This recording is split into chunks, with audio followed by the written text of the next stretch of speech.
This episode may contain language or discussions that may be offensive or triggering. Refer to the episode summary for details. So welcome to the SheConfidential podcast. My name is Charlene Ketchum, and today I am chatting with Dr. Omolara Thomas Uwemedimo, and she's the CEO and founder of Melanin Medicine, and she's a pediatrician, professor, researcher, advocate, and social impact entrepreneur. And we have been talking about her amazing podcast, Melanin Medicine.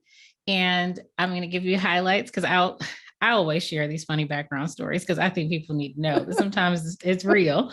So this is like our fourth take recording because the internet just didn't want to let us be great. But we're not worried about that because we're still going to be great today. But I've been talking about this podcast, and I think I'm supposed to just keep singing its praises. And that's why we're doing these retakes. So Melanin Medicine podcast, it is, you may hear the title and you may think, oh, I'm not a clinician. I don't work in medicine. It's not for me. It is. I've been getting caught up on this podcast, sharing it with my friends, and Dr. O talks about everything you need to know to identify your career where you can have the most impact, how to get past some of those mindset shifts and barriers that may make you think that you can't do it, even though you can.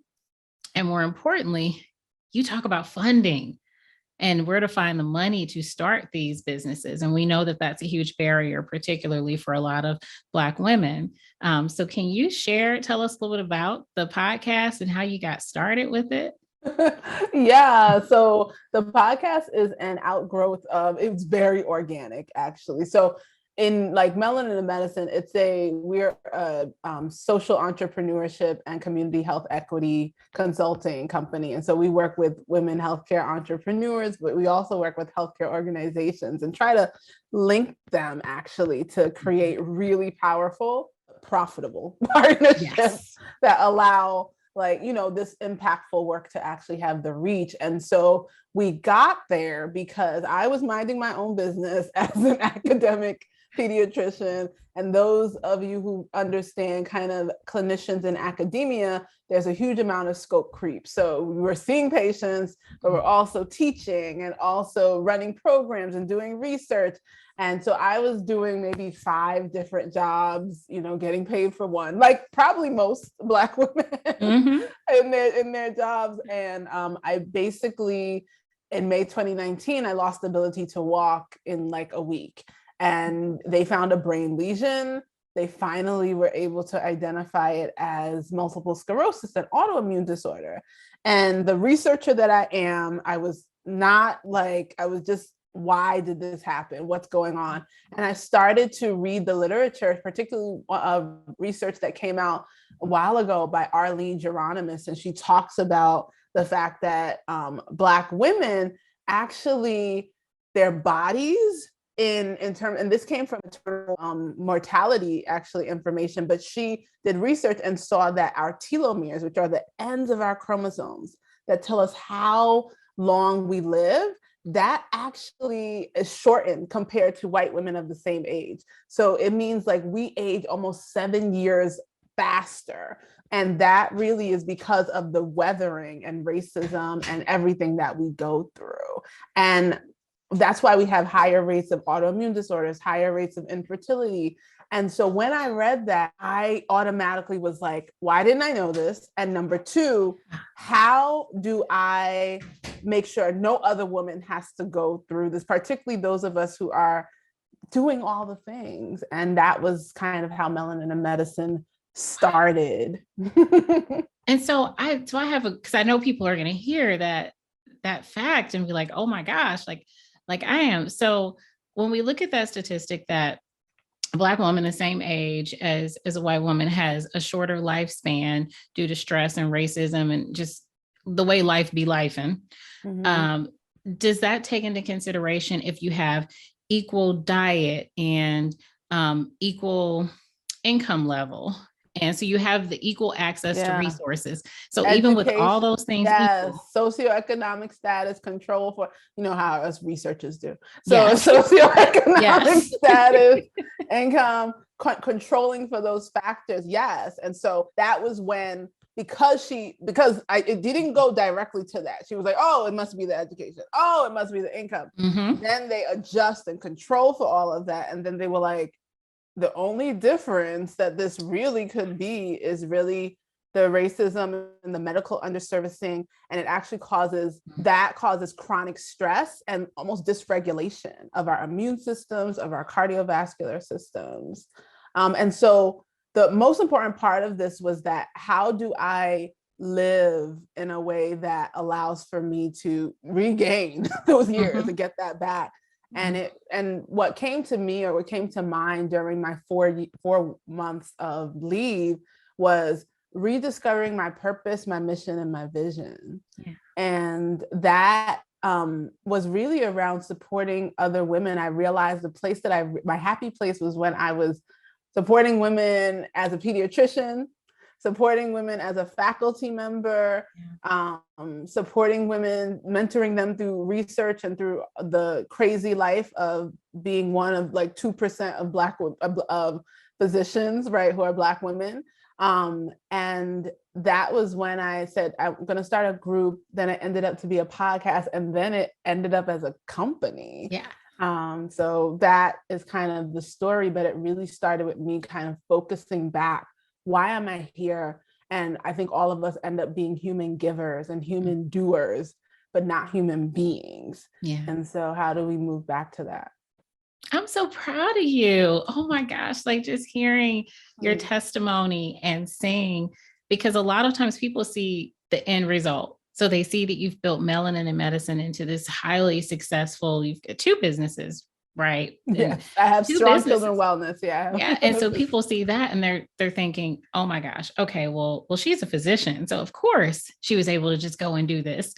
But you talked about how it blossomed, and even just where it came from, that, and discovering your purpose and journey and being obedient in that. That's incredibly inspiring. Yeah, I mean, it was very interesting because I have co-founded my other business, which is Strong Children Wellness, which is the reason why I ended up talking about funding, because it's a practice where we have the opportunity to take care of people, and who a lot of times are low income, undocumented. And we can do that because of the fact that we have diversified our income streams through funding and getting that. And so the thing was, as we were building this really interesting practice, because we do mental health, we do social services, and we do physical health, that was when I ended up in the hospital. So I was in the middle. I think we had just had gotten our LLC and everything. And then I ended up in the hospital. And it really was a testament to, Omolara, you have both feet, one in the entrepreneur and one in the entrepreneur. And right now we don't have the bandwidth for you to stretch, and you have to make a decision. And I think a lot of times, many of us don't understand the gifts and the expertise and the experience that we have, and trusting ourselves that if we feel like we're moved to create something, that we actually can do this. Like, it's going to take, education and missteps and other things, but we actually can do it. Yeah. And so when working through your journey, like, what were your first steps in starting the business? How did you launch into that? Yeah, I think so. The first things, because I think back to when I first decided that I wanted to do something, it was actually, I thank my job. It was actually when I first said, okay, I'm going to really do this, because I had thoughts, I want to create this. But one of the things that's really interesting, Charlene, is that when my co-founders and I came up with this idea of, hey, how can we bring, physical health services into communities, into organizations, instead of people having to go to these services? We were like, oh, this is a great idea. We brought that straight to my institution. And we were like, we can't do that.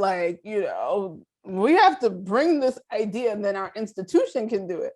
But that is the mindset, for many of us, where we come up with these amazing ideas, right? All of these programs that are making our jobs, like our workplaces, so much benefit and value and money, and then we disregard the fact that, hey, that came out of your brain.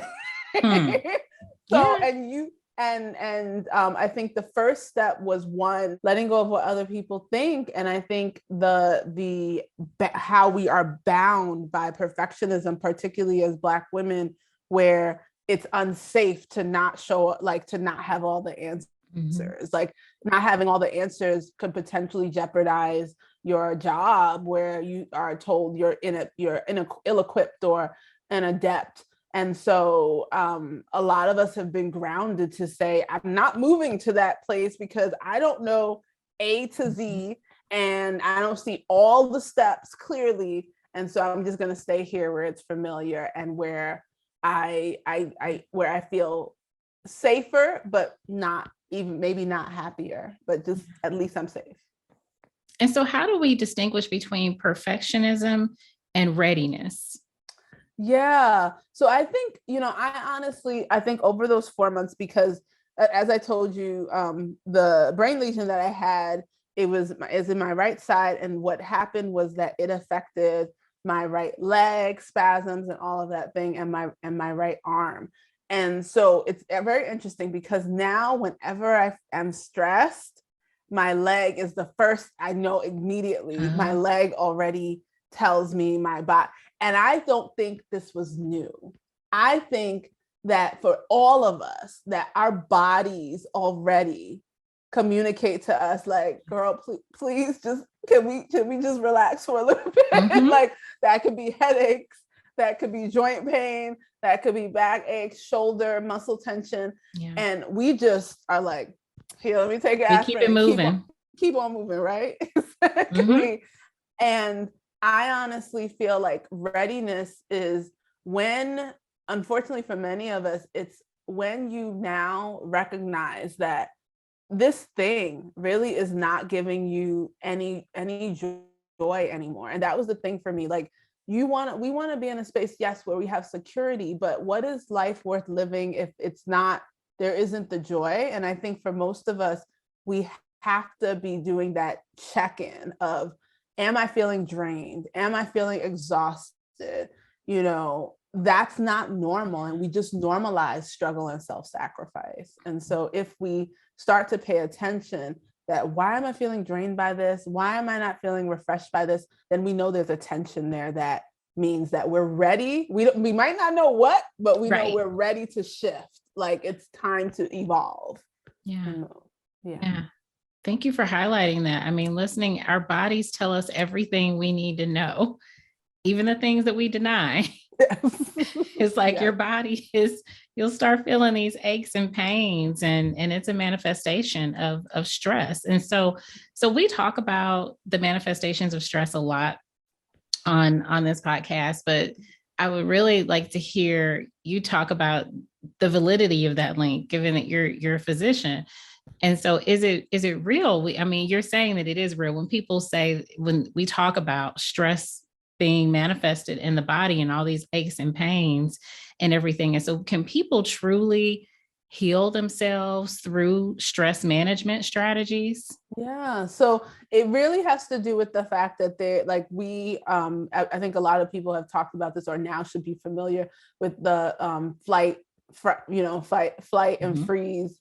And fright, right? And I think that so when we are encountered, let's say a tiger, for those who don't know, tiger chasing us, okay, we know what we're gonna do. Some people might fight, that won't be me. But the flight people, right? You're gonna run. And what happens is, right, all the blood leaves the places that it doesn't need to be at, right? So it needs to be at your heart because your heart got to pump. And it doesn't need to really be in your fingers, or it needs to be in your legs so you can move. Yeah. But basically, it now causes like your immune system and all of these other places, maybe not to get as much, and also to bring your cortisol up. Your cortisol is a hormone that just helps to ramp up your sympathetic system that is going to help you run. So ultimately, once somebody shoots the tiger or something happens, usually it's like, oh, okay, cool. Now I can go back. the blood goes back to my gut. It goes back to all these places that, need it, but weren't like important for the emergency. The problem is, what if that tiger is always chasing you? And that is sometimes how we feel in our workplaces, where we always feel on edge. We always feel like, oh gosh, who's watching me? Okay, did I do this? Or at home, okay, I have to do this. Okay, and then okay, wait, the kids are done. Okay, now let me go do this. And or wherever we are. And so ultimately it almost feels like you're always being chased. So let's say the tiger that's chasing you is invisible. So you don't know, or you think, you're like, oh, I'm okay. This tiger can't hurt me. I see it, but it can't hurt me. But your body is probably aware of it. So your body's aware of it, but it's almost like now that becomes your new normal, if that makes sense. So now your new normal is just, I always gotta be on the run because the tiger's chasing me. So it no longer feels like a shift, but that is not normal for your body. That is not healthy for your body, but it becomes okay for you. So like the headache that, oh yeah, I just got to pop some aspirin. Like all of those shifts that you had initially, it was like, wait, why is this happening? But then when you still have to continue despite the tiger, right? Yes. Then you just normalize it. And you're like, okay, I'll just run while I do everything that I need to do. Yeah.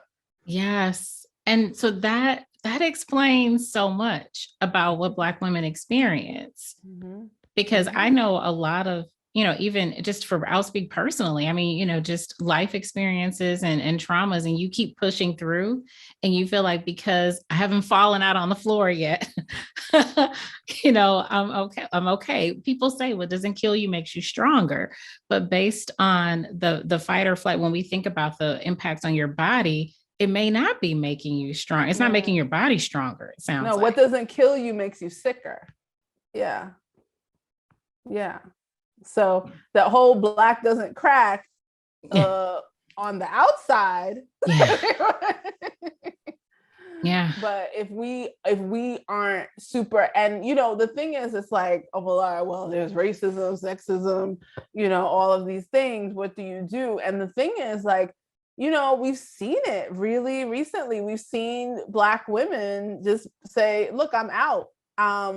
Simone Biles, right? Naomi Osaka. Like, we've seen people just like, nope, I'm not doing this. And I think it's about being unapologetic and ruthless about your boundaries at this point and recalibrating your normal again. Right. And training everyone around your new normal, because there's going to be backlash when Black women try to normalize. There's backlash all over. Yeah. Yes. And so how do you start that even in your immediate circle? Because a lot of the stress, keeping it real, a lot of stress starts near and dear, close to home for a lot of us, because we're taking care of so many people, and you have that expectation. Everyone looks to you to be the strong one. So how do you change those expectations? Yeah. And I think that some of us, like, so first I want to be very transparent. I am, what is it? It's like, there's a book that talks about too heavy a yoke. The burden of strength in the Black woman. And she talks about equating kind of Black superwoman syndrome as like Alcoholics Anonymous. Like, so you're never kind of like, yes, I've reached the mountaintop. So you like cycle and then you go. And so I'm in the middle of a cycle where I'm like doing all the things and I have to like pull myself out.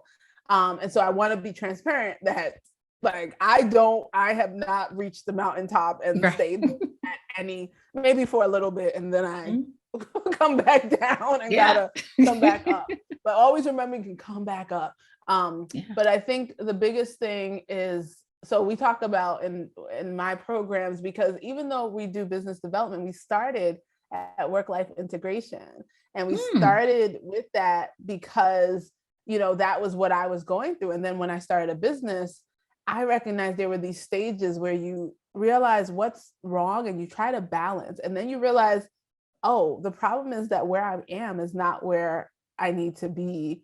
And so now I need to build. And that was how we moved into helping people build these businesses, but not solely businesses for just profit, because many of them went into healthcare because you wanted to make an impact on people. So how do you, make sure that you have income coming in so you can continue to do it, but also make the impact? And that, was really a sweet spot where we wanted to support. But at the base of it, to do all of this work, we talked about 4 different things that I learned a part of my journey, and then felt like this was a framework that others could follow. And one was self-awareness, knowing what our strengths are, prioritizing our priorities. So I like pushing our priorities, So I like to say, what are your values? And a lot of us don't know what our values are anymore. Like we can't, we're like, oh yeah.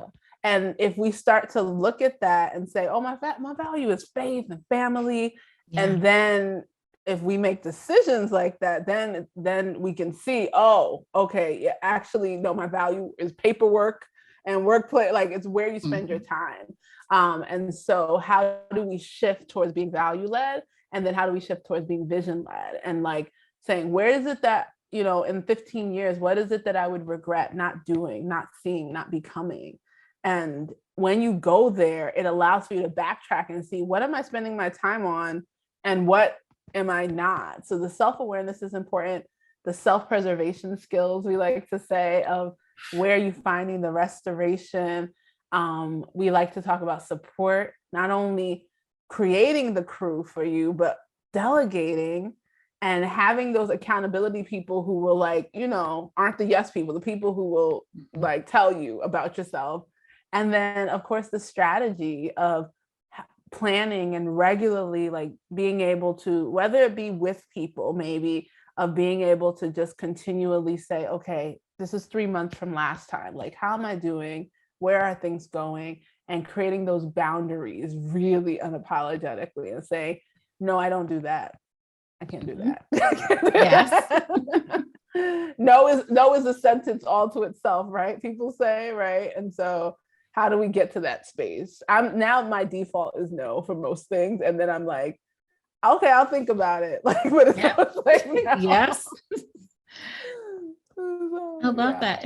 And being able to do that mindset work sounds like that's really the first step to making that shift, because you've got to get the mindset in the right space. Yeah. And, it's very interesting because now what we're noticing is we have we have women who have been with us since forever. And then we have women who just came in due to the business development. And what we're realizing is that the women who've been with us and done the mindset work, it's almost ad nauseum, right? We do it. Have really just accelerated. And so to make sure, so now in our work, we have twice a month, we have the mindset, then twice a month, we have the CEO strategy and all of that. But having those together is really important because there's so much that we have to unlearn, both for ourselves, but also I do this work and I never imagined kind of what it would look like for my girls. I didn't think equate, and my girls now they're like, oh, I could start a business, I could do this, and I could, it just changes. And I had no clue that's the repercussions of this, where they now go into their lives being like, yeah, I can start a business and it's going to be this, and no qualms, no doubts. No. Wow. Yeah. So. Yeah, that's really profound what you just said. By doing this work on yourself, for yourself, to find yourself, you're doing it impacts more than just you. I mean, the next generation, they get to see, wow, I get to choose. I get to have peace of mind. I get to be happy. Yeah, I love that. I get to choose. Yeah. Yeah. I love that. Yeah, because I definitely huge. For a long time felt like I finished high school at 15 and then I did a 7-year BSMD program. So I did all of that. So by the time I was I think 21 or something like that, I think maybe either 21 or 22, 21, I had finished medical school. And I was just okay, next. And I didn't stop until that hospitalization. I did not stop. And that included like, I was a global health pediatrician. So I was going to other countries. I was doing all this stuff. You know, I got pregnant. Like I remember I pumped with my second child because I had to go to work in India. So I pumped, and then when she was 3 months, I left. I went to India and I had all her milk in the freezer, and it was just like nothing would stop me. And I think God knew that the only way this child, I'm gonna have to sit her down. Yeah. She is not able to walk or go to the bathroom by herself. And and that God will do it. God will do it. God will do it. Yes. But also God will bring you through it, you know, if we're willing to listen and be obedient once you have been. Yeah. So I want to make sure that people in the audience are clear on, you know, the ways that they can work with you. You know, I've talked about the podcast so much so that my internet couldn't handle it. But so you've got the podcast, and so I want to make sure they know about your two businesses and everything. So can you talk about those in detail and the services that you offer and for whom? Yeah. So we have two basic arms, but our coaching arm is really designed for women, women of color, Black women, entrepreneurs in healthcare. And you may not be an entrepreneur yet, and you may be like, oh, I think I want to. That's okay. We have services. And what we do is we basically help people from the continuum of, I have an idea, Omolara, and we help you. Okay, let's put that together as a business plan, but one that does not rely solely on you taking money out of your savings, but actually one that can be built on a model that actually can attract funding as well. And so that can be runway for you to be able to move. So we help you with building that business plan. Then we have our incubator, which is really for those that now have the plan, but are like, okay, how do I build this and launch it or whatever? And so helping them through all those pieces, the marketing, the sales. And so we have our entire coaching team, and then the mindset underneath that, of course, that we do. And we have a community, which I think is really important. And then we have our mastermind, and our mastermind are really for those that have launched, but actually now need a pipeline to continue to get funding. Because for us, Strong Children Wellness, that's kind of the model that we've had, where I think in the past 18 months that we started our practice, we raised over $600,000 of external funding. That's not loans, it's not VC, so it's not dilutive, it's not taking away your ownership. It's really just grants and social impact investment awards that have been given to us. And it's really about packaging your work, always having a pipeline of potential investors, and really being able to always be able to say, okay, now that this is running, what's missing, what's the next step, and then positioning that for a new round of funding. And so that's really exciting. Our consulting arm is an outgrowth of the work that we do. We really value partnerships. And we think that the way for women to get to reach is by partnering with health organizations in their community. And so what we do is we help nonprofit hospitals, healthcare organizations, who a lot of times have a community benefit that they have to fulfill. And what our goal is to link those Black women healthcare entrepreneurs who are doing community work to those large institutions, so that both sides, the entrepreneur gets a great subcontract that allows for them to move, and the healthcare organization, which is tax exempt, is able to make sure that they're doing the community work, but not having to utilize their own resources, but actually have people on the ground who can do that work. So that's what we do. You cover every component. Yeah. And I mean, I think the biggest thing has been, I worked globally for quite some time, and just was able to see kind of the creativity of working in Africa, Asia, Caribbean, and just seeing the different ways that people can collaborate and partner to get to the impact that they want. And just was really compelled that, why aren't we doing this here? Like, why is this not happening here? And trying to figure out how we can do this better, so we can really impact our people, but not do it through one-offs or not do it with organizations that don't resonate or aren't culturally responsive to our needs.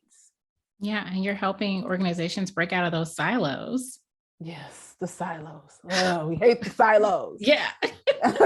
They are everywhere, but you're helping, or break them down. So that's just amazing. Can you share your social media and website so that people in the audience know where to find you?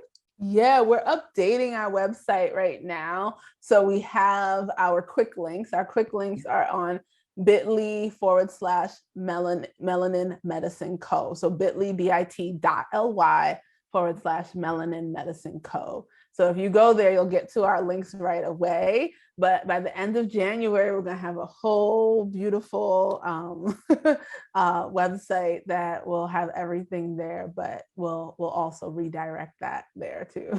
Wonderful. And I'll have all of the social media links, and I'll have the website link in the description box, so that those in the audience can find it. You have been amazing with bearing with all of these. You all won't know this in the audience because they'll make it really beautiful, the amazing team at I Am Media, but we've had to start and stop like 4 times because my internet is being a hater today.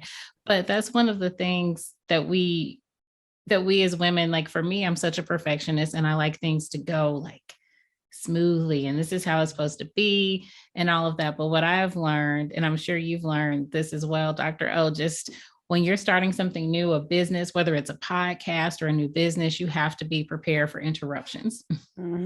Interruptions, mistakes, and I think the biggest point is just failing fast. So do it, fail, learn, look at it, and keep it moving.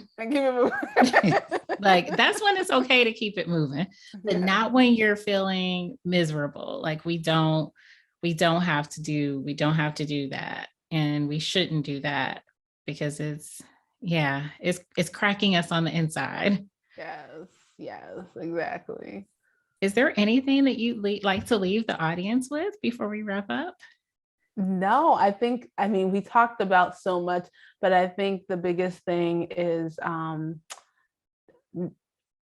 I always say just stop saying no to your future self, right? Your future self is like probably pissed off at you right now because they're like, really, we're not doing that. We've talked about it like 800 times. Okay, fine. But I think it's just, let's not be the one to say no. Let's wait. Others, there might be doors blocked, but let's not block the door. Let's open it at least. And so I think that's just what I want to make sure people do and try at least. Thank you for that inspiration. And everyone, check out the podcast, Melanin Medicine. I will have the link for that as well in the description box. And I had to binge and listen to quite a few because I was like, because once I got into it, I was like, oh, wow, okay. This really is for everyone. let me get into this a little bit more. And so, I'll be tuning in regularly as well. And so what's the frequency on you releasing those? So far, it looks like they come out every weekly. Yeah, they come out weekly. I've been doing it. I think we're on episode 115 or something like that. Yeah, I was like, oh, she's got a lot of these. I said, I gotta go back. I'm like, I gotta go back away.